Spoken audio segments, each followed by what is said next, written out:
অনেক ধাপ পাড়ি দিয়ে কিন্তু এই সাইলেজটা তৈরি করতে হয়।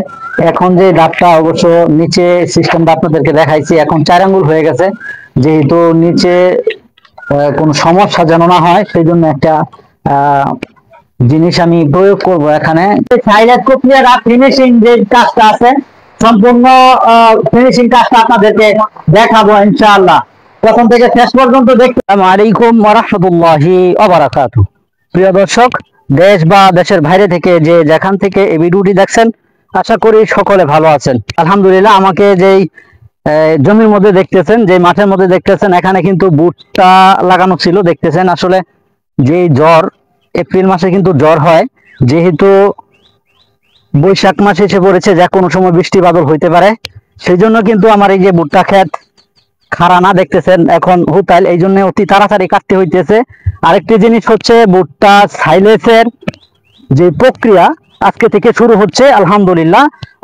পুরাপুরি মিল্কিং স্টেজ যেটা বলে, সেই অনুযায়ী কিন্তু আমি ভুট্টা কাটা শুরু করছি এবং সাইলেস করব ইনশাআল্লাহ। আলহামদুলিল্লাহ, আমি আছি আলহামদুলিল্লাহ এগ্রোর সত্য অধিকারী মোহাম্মদ ইসমাইল হোসেন। প্রথম থেকে শেষ পর্যন্ত আপনাদেরকে আমার সাইলেজ প্রক্রিয়া, আমি কিভাবে সাইলেজ করি সেই প্রক্রিয়াজাত করব। আমার সাথে আছেন আমার ফ্যামিলিতে সকলে। একটা লোক বলেছিলাম, উনি কিন্তু আসে নাই। তারপরেও চিন্তা ভাবনা করলাম যে আব্বাই চিন্তা ভাবনা করলো যে আমরা সকলে এই কাজটা করতে পারি। আমার মা আছে, আব্বাই আছে, আমার ভারিউলি আছে, আমার ছোট ভাই আছে, সকলে মিলে কিন্তু এই কাজটা করতে পারি। কথায় আছে, 10 মিলে করি কাজ, হারি জিতি নাহিলাস। আলহামদুলিল্লাহ, আমরা 10 জনে যদি করি, আসলে এখানে কোনো সমস্যা হওয়ার কথা না ইনশাল্লাহ। আশা করি আমার ছোট ভাই আছে, যে ছোট ভাই অনেক কষ্ট করতেছে আমার সাথে, আলহামদুলিল্লাহ দোয়া করবেন আমরা যেন এরকম ভাবে মিলেমিশে কাজগুলি করতে পারি। এই যে আমার আব্বা আছে দেখতেছেন, কষ্ট করে আমার সাথে সারা রাত্র জ্বর গেছে, তারপরও বড় ফুলার সাথে কাজ করতেছে। আলহামদুলিল্লাহ, সংসারটাতে গুছায় নিতে এই পর্যন্ত আনছে, আমাদেরকে বড় করছে। ওনার জন্য দোয়া চাই, মার জন্য দোয়া চাই এবং আমার ভাইউলির জন্য দোয়া চাই। সম্পূর্ণ প্রক্রিয়াজাত কিন্তু আপনাদেরকে দেখাবো, একটু স্কিপ করবেন না। যে যেখানে যেভাবে যে প্রক্রিয়ায় আমি করতেছি সেটা আপনাদেরকে সম্পূর্ণ দেখানোর চেষ্টা করব। আশা করি প্রথম থেকে শেষ পর্যন্ত এরকম ভাবে দেখতে থাকবেন ইনশাআল্লাহ। আলহামদুলিল্লাহ, কালকে থেকে আজকে পর্যন্ত জমি থেকে কাটলাম, আজকে অবশ্য বাড়িতে নিয়ে আসলাম, কারণ এই মৌসুমে কিন্তু বৃষ্টির মৌসুম এপ্রিল মাসে, এই জন্য কিন্তু তাড়াহুড়া করে আনতে হয়েছে। এখন এই যে দেখতেছেন সুন্দর করে অনেকগুলা এখানে, আমার যতটুক ধারণা এবার 4000 কেজি বা 4 টন হবে ইনশাআল্লাহ, দোয়া করবেন। আর সম্পূর্ণ প্রসেস জুড়ে কি প্রক্রিয়ায় গেছে বছর অবশ্য আরো 2 বছর পূর্বে যে প্রক্রিয়ায় করেছিলাম সেই প্রক্রিয়ায় করি, লালি দিয়েছিলাম। এই বছর কি লালি দিয়ে করি না অন্য কি দিয়ে করি এটা আপনাদেরকে দেখাবো, এবং কি প্রক্রিয়া যে আমি সাইলেজটা করতে চাচ্ছি সম্পূর্ণ দেখানোর চেষ্টা করব। অনেকে কিন্তু লাস্ট মুহূর্তে ফিনিশিং পর্যন্ত দেখায় না। আমি অবশ্যই এবার চিন্তা ভাবনা করছি আপনাদেরকে, যেহেতু আমি কাজগুলি করে ছোট্ট যারা খামারি আছেন, ক্ষুদ্র খামারি আছেন, তাদের জন্য উপকার আমি করতে পারি, সেজন্য কিন্তু একবারে ফার্স্ট থেকে লাস্ট পর্যন্ত পুঙ্খানুপুঙ্খানু ভাবে যেখানে যেটা প্রয়োজন সেই অনুযায়ী কিন্তু আপনাদেরকে দেখাবো ইনশাআল্লাহ। আসলে যদি সাইলেজ করতে চাই তাহলে কিন্তু আমি যেই কাজটা করছি সেটা হচ্ছে, আগে জমিতে যখন রোপণ করার পরে 85 থেকে 90 দিনের ভিতরে সাইলেজ কাটার উপযোগী হয়ে যায়, ভুট্টা মিল্কিং স্টেজে আছে। আমি প্রথম কিন্তু জমিতে আগে দেখছি মিল্কিং স্টেজ হয়েছে কিনা, ভুট্টা কাটার উপযোগী হয়েছে কিনা, এভাবে কিন্তু আগে দেখলাম।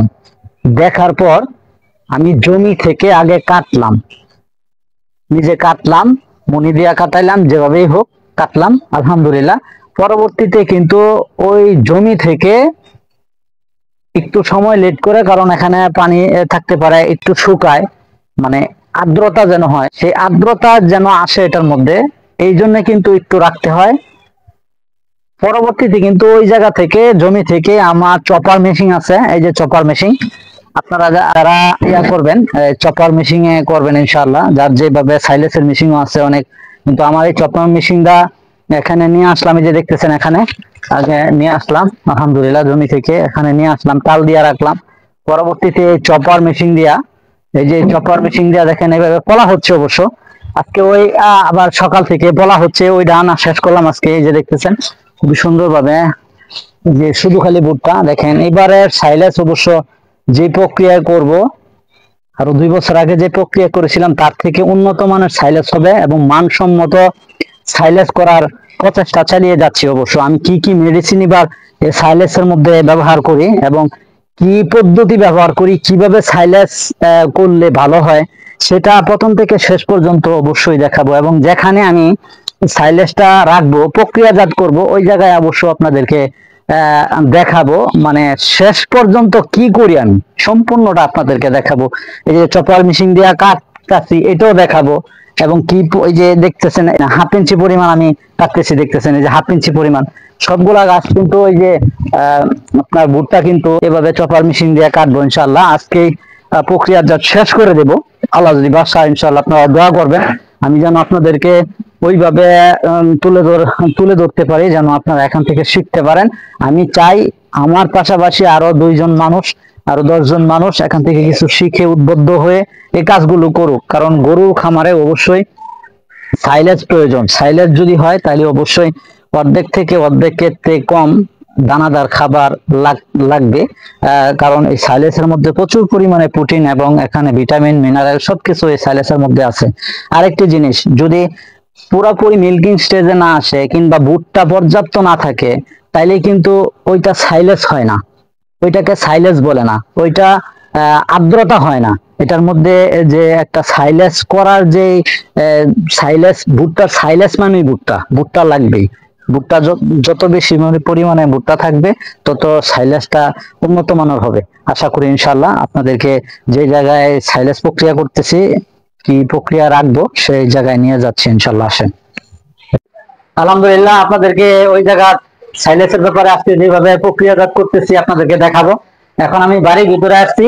আসলে আব্বা, আমি ওই আমার একটা হাঁসের যে গর্ত ছিল ওটার মধ্যে করলাম হলে, কিন্তু এখানে আব্বা নিষেধ করছে, যেহেতু বৃষ্টি বাদলের দিন এপ্রিল মাসে সবচেয়ে বেশি বৃষ্টি হয়, বৈশাখ মাসে সবচেয়ে বেশি বৃষ্টি হয়, এই জন্য আব্বা বলছে যে বারিন্দার মধ্যে করার জন্য আসেন। দেখি আব্বা কিভাবে এবং আমার ছোট ভাই কিভাবে প্রচেষ্টা করতেছে। এখানে কিন্তু আমার সাইলেজটা প্রক্রিয়াজাত করা হবে ইনশাল্লাহ। এখানে যে দেখতেছেন আগে আমার এটা বারান্দা, দক্ষিণের বারান্দা। এই বারান্দার মধ্যে কি প্রসেসটা চলছে। এখন বৃষ্টি হচ্ছে, বৃষ্টির শব্দ আপনারা পাচ্ছেন, এই জন্য এখানে করা। আলহামদুলিল্লাহ আমি মনে করি এখানে মোটামুটি ভালো একটা প্রসেসিং হবে আশা করি ইনশাল্লাহ। এই যে আগে এখানে এই টকটা দিয়ে এদিকে যেন না আসে, কাঠ দিয়ে এদিকে যেন না আসে সিস্টেমটা করলাম। আর ভিতরে একটু দেখাই, আসেন। এই যে পলি ব্যাগ, যেটা মাটির নিচে যেভাবে করে আমি সাইলেজ, এটা এই প্রক্রিয়া করতে চাচ্ছি আলহামদুলিল্লাহ। এখানে এখন যে সাইলেজ গুলা মানে ভুট্টা গুলা কাটা হচ্ছে, ভুট্টা গাছ কাটা হচ্ছে, এখানে আনা হবে ইনশাল্লাহ। এই যে দেখতেছেন এভাবে প্রসেস করে, তারপরে এখানে ভুট্টা গাছ না রাখবো। সম্পূর্ণ প্রসেসিং জুড়ে আপনারা থাকবেন আমার সাথে ইনশাল্লাহ আশা করি, এবং দেখতে পাবেন আমি কিভাবে এই কম সাইলেজটা তৈরি করি। আমার সাথে আব্বা এবং আমার ছোট ভাই সকলে কাজ করতেছে অবশ্য, কিন্তু তাদেরকে দেখানো যাচ্ছে না। আব্বা এবং ছোট ভাই কাজ করতেছে, এগুলো দেখেন। এগুলো একবারে সুন্দর করে বিছাই নিচ্ছি, যেন কোনো দিক দিয়ে যেন হাওয়া না ঢুকে। মানে আমি অনেক ভিডিওতে দেখছি যে তারা শেষ পর্যন্ত কিন্তু ফিনিশিং কাজটা দেখায় না। আমি কিন্তু অবশ্যই আমার এই সাইলেজ প্রক্রিয়ার ফিনিশিং যে কাজটা আছে, সম্পূর্ণ ফিনিশিং কাজটা আপনাদেরকে দেখাবো ইনশাআল্লাহ। প্রথম থেকে শেষ পর্যন্ত দেখতে থাকেন, এখান থেকে অবশ্যই আপনারা শিখতে পারবেন। এবং আপনাদের জন্য লাইটিং তৈরি করে রেখেছি, যেন আপনাদেরকে এখানে কিন্তু অন্ধকার। আরেকটি জিনিস, এখানে কিন্তু পর্দা দিয়ে রাখছি, যেন যেহেতু বর্ষা বাদলের দিন বৃষ্টি হতে পারে, ঝড় তুফান হতে পারে, এই জন্য কিন্তু পর্দা দিয়ে রাখছি, যেন ভিতরে পানি প্রবেশ না করে, পানি যেন প্রবেশ না করে। নিচে যে বসবিনটা চলছে দেখতেছেন, এই যে দেখেন কত সুন্দর বসবিন, একবারে সমতল করে নিতেছি, যেন কোনো পলিথিন কোনোভাবেই যেন খোলা না থাকে। ফিনিশিং চলতেছে, নিচে ফিনিশিং চলতেছে। আশা করি প্রথম থেকে দেখতে থাকবেন ইনশাআল্লাহ। আলহামদুলিল্লাহ এতক্ষণ যেই প্রসেস দেখতেছিলেন, এখন কিন্তু মূল প্রসেসে আমরা এসে পড়েছি। আলহামদুলিল্লাহ দেখতে থাকেন মনোযোগ দিয়ে ইনশাআল্লাহ। এই যে পলিথিন আগে সম্পূর্ণটা সিস্টেম করে নিলাম, যেন পলিথিন নিচে না পড়ে এবং এই যে নিচে যে ফ্লোরে যে আগে যে কাজটি করতেছি সেটা হচ্ছে যে ভুট্টা কিন্তু চপিং মেশিনে কাটার পরে 1/2 ইঞ্চি করে কাটার পরে কিন্তু এখানে অল্প কিছু আনলাম। আনার অল্প কিছু আনার আছে। আগে যে জিনিসটা আমি বোঝাইতে চাচ্ছি সেটা হচ্ছে যে নিচে এরকম ভাবে হালকা করে আগে বিছাই দিলাম, কারণ পলিথিন যেন না শুকনো যায়। শুকলে কিন্তু হাওয়া থাকবে, হাওয়ায় কিন্তু বড় সমস্যা হবে। এই জন্য কিন্তু আগে আমরা এই যে এইভাবে দিচ্ছি, পরবর্তীতে এইভাবে দেখবেন খালি ছড়ায়াম আর খালি পাড়ায়াম। আসলে এইভাবে দেখতে থাকেন, এইভাবে কিন্তু প্রসেস যদি করা যায়, নিচে যদি হাওয়া না থাকে কিংবা বাতাস না থাকে, তাহলে কিন্তু অবশ্যই এই সাইলেজটা সবচেয়ে বেশি ভালো হয় ইনশাল্লাহ। দেখতে থাকেন এভাবে, আপনাদেরকে প্রসেস প্রসেস বাই প্রসেস প্রক্রিয়া কিভাবে হয় সেটা আপনাদেরকে ধারণা দেওয়ার চেষ্টা করতেছি ইনশাল্লাহ। আলহামদুলিল্লাহ, আসলে আপনাদেরকে এই পর্যন্ত সবকিছুই পুঙ্খানুপুঙ্খানু ভাবে দেখানোর চেষ্টা করতেছি। এখন আসলে এটা অনেক ধাপ পাড়ি দিয়ে কিন্তু এই সাইলেজটা তৈরি করতে হয়। এখন যে ধাপটা অবশ্য নিচে সিস্টেমটা আপনাদেরকে দেখাইছি, এখন 4 আঙ্গুল হয়ে গেছে। যেহেতু নিচে কোনো সমস্যা যেন না হয় সেই জন্য একটা জিনিস আমি প্রয়োগ করব এখানে। গেছে 2 বছর পূর্বে কিন্তু যে সাইলেজটি আমি তৈরি করেছিলাম, বস্তায় তৈরি করেছিলাম। আমার বস্তা আপনারা দেখছেন, পলিথিন বস্তা তৈরি করেছিলাম। এবার কিন্তু আমি এই কোন সাইলেজটা করতেছি, মানে মাটির নিচে যেভাবে সিস্টেমটা করা হয় ওইভাবে কিন্তু আমি করতেছি, দেখতেছেন অবশ্য। কিন্তু ওই ওই 2 বছর পূর্বে যে সাইলেজটা করেছিলাম সেখানে কিন্তু চিটাগুড় ব্যবহার করেছিলাম, কিন্তু এই বছর কিন্তু আমি চিটাগুড় ব্যবহার করতেছি না। চিটাগুড়ের পরিবর্তে আমি কিন্তু যে জিনিসটা ব্যবহার করতেছি সেটা অবশ্য আপনাদেরকে দেখাবো। সেটা হচ্ছে এই যে কালিজিরা, 1 নাম্বার যে কালিজিরা, অবশ্য সেই কালিজিরা আমি নিয়ে আসছি। এই কালিজিরা কিন্তু অল্প দিব আগে, প্রত্যেকটা স্তরে স্তরে কালিজিরাটা দেওয়ার চেষ্টা করব, এই জন্য যেন কোনো ছত্রাক নাশক কোন সমস্যা যেন না হয়, মানে এখানে যেন পচন না ধরে। সেই জন্য কিন্তু আমি এই কালিজিরাটা ব্যবহার করব। আর এই কালিজিরাটা আরেকটা খুব গুরুত্বপূর্ণ উপকারী জিনিস হচ্ছে 99 রোগের উপকারী, সেটা আমাদের জন্য হোক, পশু পাখি যেটার জন্যই হোক, আলহামদুলিল্লাহ সবকিছুর জন্য। আর গাভীর জন্য তো বড় ইম্পর্টেন্ট একটা বিষয় হচ্ছে গাভীর দুধ বৃদ্ধি করে। আসলে এখানে সাইলেজের উপকার হচ্ছে, গাভীর উপকার হচ্ছে, সেই জন্য কিন্তু আমি এটা একটু প্রয়োগ করবো। দেখেন এই যে এইভাবে কিন্তু ছিটায় ছিটায় অবশ্য প্রয়োগ করতেছি। এই যে দেখেন, আপনারা এইভাবে করতে পারেন, হালকা করে অল্প পরিমাণে যদি দেওয়া যায় অবশ্য, তাহলে নিচে আর কোনো সমস্যা হবে না আশা করি ইনশাল্লাহ। এটা ছত্রাকনাশক সমস্যা হতে পারে, সেই জন্য কিন্তু স্তরে স্তরে দেওয়ার চেষ্টা করব। এভাবে কিন্তু আপনারা দিতে পারেন ইনশাল্লাহ। এই প্রক্রিয়ায় কিন্তু সাইলেজ করতেছি এবং শেষ পর্যন্ত আপনারা দেখতে থাকেন কি প্রক্রিয়া শেষ করি ইনশাল্লাহ, পুরোপুরি দেখাবো ইনশাল্লাহ। আলহামদুলিল্লাহ, এই পর্যন্ত দেখতেছেন উঠানো হয়েছে অন্তত 1 হাত পরিমাণ উঠানো হয়েছে। অনেক পাড়াপাড়ি করা চলছে অবশ্য। যত বেশি পাড়া দেওয়া যাবে নিচে কিন্তু আপনার যে হাওয়াটা থাকে, যে বাতাসটা থাকে, এটা বের হয়ে আসবে অবশ্যই। যে দেখতেছেন আবারও কিন্তু অল্প পরিমাণে এটা ছিটায় ছিটায় দিচ্ছি, স্তরে স্তরে দেওয়ার আসলে চিন্তা ভাবনা করছি। এরকম স্তরে স্তরে যদি দেই তাহলে অবশ্য সাইলেজটা নষ্ট হবে না এবং পোকা ধরবে না, পচন ধরবে না আশা করি ইনশাআল্লাহ। এভাবেই কিন্তু সাইলেজ করলে সবচেয়ে বেশি ভালো হয় ইনশাআল্লাহ। প্রথম থেকে শেষ পর্যন্ত দেখতে থাকেন, তাহলে ফায়দা পাবেন ইনশাআল্লাহ। হ্যাঁ, আলহামদুলিল্লাহ, প্রায় শেষ মুহূর্তে আপনাদেরকে এই পর্যন্ত ধৈর্য ধারণ করে আপনারা দেখতেছেন। আরো কিছু সময় লাগবে অবশ্য শেষ মুহূর্তে। ও শেষ যেই প্রক্রিয়াটা চলবে সেটা কিন্তু অবশ্যই দেখবেন এবং দেখাবো। অনেকেই কিন্তু শেষে দেখায় না। আসলে আমরা পুরা কৃষক, আলহামদুলিল্লাহ আমরা কৃষি কাজ করি, আমরা কৃষি কাজ করে, আমরা সকলে কৃষি কাজ করি এবং আমরা অরিজিনালি খামারি। আলহামদুলিল্লাহ গরুর খামার আছে আমাদের, আপনারা সবসময় দেখেন। যারা অরিজিনাল খামারি কিংবা অরিজিনাল কৃষক তারা কিন্তু কখনো মিথ্যা কথা বলে না, আর কষ্টের বিনিময়ে কিন্তু এই কাজগুলি করা হয়। দেখতেছেন মোটামুটি একটা বেশ সুন্দর একটি প্রক্রিয়া চলছে এখনো পর্যন্ত। তবে শেষ প্রক্রিয়াটা কি সেটা অবশ্য দেখাবো। শেষ যে প্রক্রিয়াটা আমি কোনো ভিডিওতে এই পর্যন্ত দেখিনি, আমরা দেখানোর চেষ্টা করব ইনশাল্লাহ যদি আপনারা থাকেন। এখনো কিন্তু কয়েক স্তরে স্তরে আমরা দেওয়ার চেষ্টা করছি কালিজিরা। আমি কিন্তু চিটাগুড় দেইনি, যে আবার দিতেছি দেখেন, এভাবে কিন্তু দেই চিটাগুড় অবশ্য। এবছর একটু চিটাগুড় বাদ দিয়া অবশ্য আমি কালিজিরা দিলাম আলহামদুলিল্লাহ। কালিজিরা ব্যাপারে তো এর আগে বলছি। আরেকটি কথা না বললেই নয়, সেটা হচ্ছে দীর্ঘ 4 দিন যাবত কিন্তু আমরা এই কাজগুলি করতেছি। সাইলেজ বানানোর যে প্রক্রিয়া কাজ চলছে, কাটা থেকে এই পর্যন্ত 4 দিন লাগছে, দিনের এটি মিলে 4 দিন।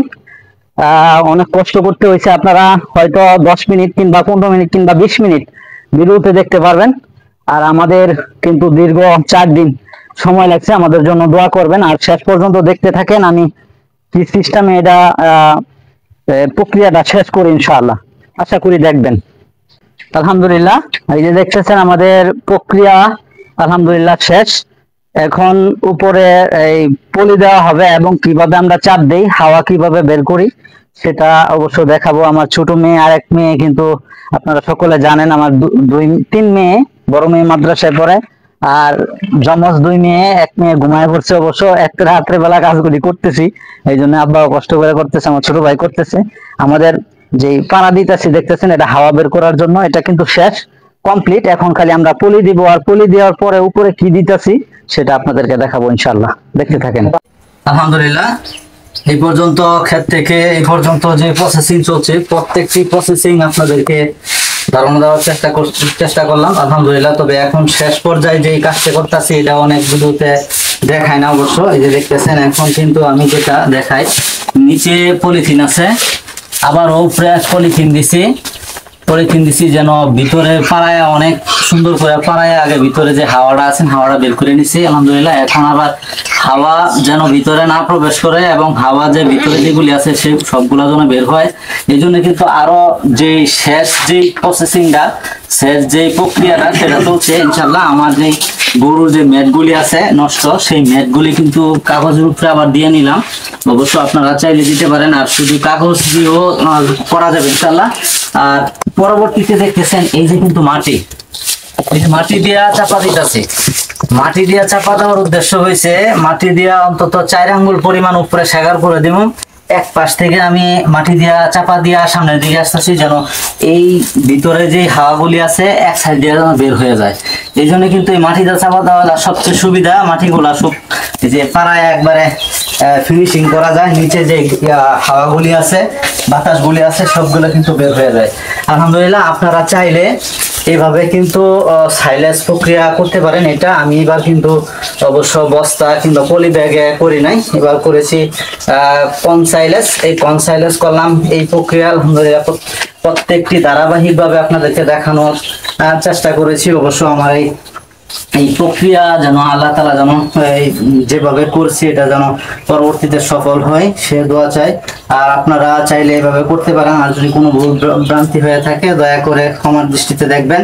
আশা করি এখান থেকে শিখতে পারছেন। যদি ভালো হয়ে থাকে অবশ্যই সাবস্ক্রাইব করবেন এবং পাশে থাকা বেল আইকনটি টিপে দিয়ে পাশে থাকার চেষ্টা করবেন ইনশাআল্লাহ। এখানে শেষ করছি। আল্লাহ তাআলা যেন অন্য নতুন ভিডিওতে আবার আপনাদের সম্মুখে হাজির হতে পারি। ওয়া মা তৌফিক ইল্লা বিল্লাহ। সে প্রত্যাশায় সকলে ভালো থাকবেন। নাসরুম মিনাল্লাহ ওয়া ফাতহুন কারীম। আসসালামু আলাইকুম ওয়া রাহমাতুল্লাহি তাআলা ওয়া বারাকাতুহু।